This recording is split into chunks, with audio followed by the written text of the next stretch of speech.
Hola, hoy voy a hablarte de un tema muy importante y es el relativo a las obligaciones principales y obligaciones secundarias en los contratos de arrendamiento inmobiliario. Por supuesto, me voy a referir a los arrendamientos inmobiliarios de inmuebles distintos a viviendas, porque este tipo de inmuebles tienen un tratamiento muy especial, muy característico. ¿Por qué es importante saber la diferencia entre obligaciones principales y obligaciones secundarias? Porque solo las obligaciones principales dan la oportunidad a quien se sufre ese incumplimiento, en este caso al arrendador, de poder pedir la resolución o el desalojo. Solo las obligaciones principales producen la resolución del contrato, en el caso de inmuebles que sean oficinas, depósitos, galpones industriales, consultorios médicos, institutos educativos. Solo las obligaciones principales pueden producir la acción de resolución del contrato y en consecuente entrega material, y solo las obligaciones principales producen el desalojo de locales comerciales y consecuente entrega. Y ustedes dirán, bueno, ¿y cuáles son las obligaciones principales y cuáles son obligaciones secundarias? Bueno, en materia de arrendamiento en general, de todos, hay tres obligaciones que si se incumplen, o tres incumplimientos, voy a ponerlo así para que se entienda mejor, que si se producen, causan la resolución del contrato o el desalojo.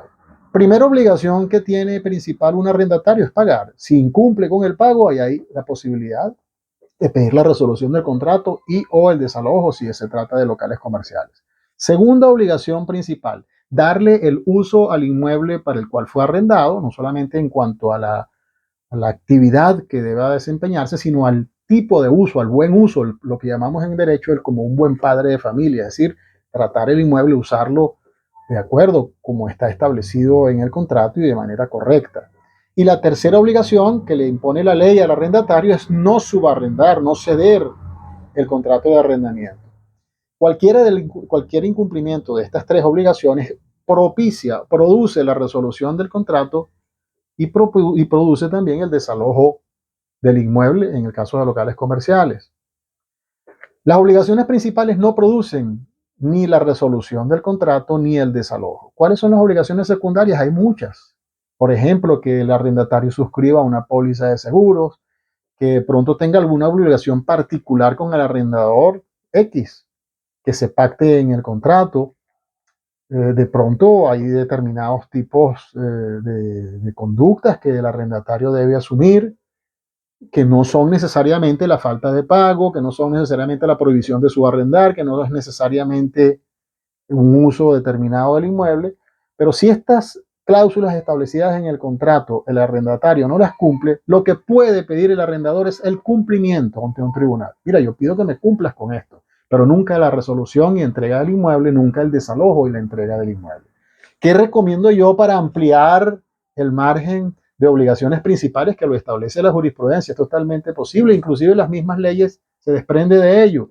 ¿Qué señales? Yo lo hago en mis contratos. Que redactes en tus contratos que, por ejemplo, una sola cláusula, el incumplimiento de cualesquiera cláusulas anteriores, de las cláusulas anteriores o de cualquiera de las cláusulas anteriores o de cualquiera de las cláusulas antes señaladas, dará lugar a la resolución del contrato. Ahí los abarcas a todas. De acuerdo con eso, el arrendador considera que todas sus obligaciones son principales, que sin el cumplimiento de alguna de ellas no hubiera llevado a cabo el contrato de arrendamiento, y esa es la característica de fondo de la obligación principal. También puedes decir en cada cláusula que el incumplimiento de esta obligación dará lugar a la resolución del contrato. Si haces eso, aumentas la posibilidad de poder tener causales para pedir resolución de contrato y o desalojo. Resolución de contrato cuando se trata de contratos a tiempo determinado y que tengan que ver con inmuebles de la ley, vale decir, sujetos a la ley, a la ley de arrendamiento inmobiliario. ¿Cuáles son estos? Repito, oficinas, depósitos, consultorios médicos, institutos educativos, galpones industriales. Y en el caso de locales comerciales, el desalojo, ya sea contrato a tiempo determinado o a tiempo indeterminado. Muy importante, recuerda incluir en la redacción de tus contratos que el incumplimiento de cualquiera de las cláusulas antes señaladas podrá dar lugar a la resolución del contrato y o, en el caso de locales comerciales, al desalojo.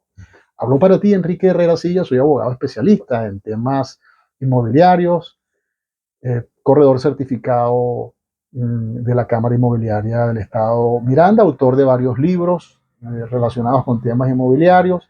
Si te interesa este tema, puedes suscribirte a mi canal YouTube, Enrique Herrera Silla, seguirme en mi cuenta en Twitter, @Minuto Ilegal, mi cuenta de Instagram, Enrique Herrera Silla. Y si te interesa recibir WhatsApps con temas inmobiliarios muy cortos, en formato WhatsApp, escríbeme al 0058 si estás fuera del país, 0058-416-921-0703, y si estás en Venezuela, al 0416-921-0703.